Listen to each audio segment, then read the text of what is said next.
ना गौतम पात्र अखिल भारत गण महासभा ओडिशा प्रदेश कमिटी मंत्री महासचिव भाव में कार्य करुचे। हाँ बंधु, आज आम लिंग शिष्यर सभा विभाजन पर आम विषय वस्तु उपस्थापन करवा। माँ काली कंकाली 33 पुत्र को माँ गायत्रा जंघांकर अनुरोध रक्षा कर लिंगादेव हीरासुका राणी नेतृत्व में मंदिर मुक्त करते। मुक्त कर लांजीगढ़ गोकुल केन्द्र बा शिक्षा केन्द्र में 33 पुत्र को आनी आनी सेठारे गुंफारू क्यों क्रम रे बाहर थे से हिसाब से गुंफापुत्र मानक लिंगादेव निर्देश देते से क्रम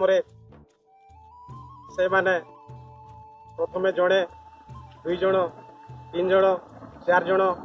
5 जन 6 जन 7 जन एपरिक जड़े जड़े लेखाएं 5 जन मारी लांजीगढ़ निकटवर्ती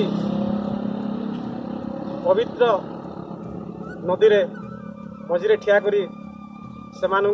साधार ठिया करी लिंगा गण संप्रदायर समाज सेवा करने प्रतिज्ञा कराई तापरे सेठार आनी गोठुल बा शिक्षा केन्द्र में उपस्थित कले एवं 3 भाग विभक्त करते जंगा अधीन लिंगा अधीन और गुंफा अधीन भाव से ठियाई पैन गंगार से आनी ठिया करला 3 गोष्ठी विभक्त करते। प्रथमे 1-2 हिसाब से जड़े तापरे 2 हिसाब से 2 जन एवं 3-2 हिसाब से 3 जन 4-2 हिसाब से 4 जन 5-2 हिसाब से 5 जन 6-2 हिसाब से 6 जन 7-2 हिसाब से 7 जन एवं 8-2 हिसाब से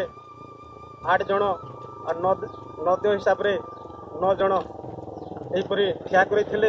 इटा तार तात्पर्य हो प्रकृति पुरुष आम कहूँ आउ सही गण मानकर साबरी सोड़ा मोड़ा गछ जेन कह सेमेल गछ कहुच्छी से यही छाई से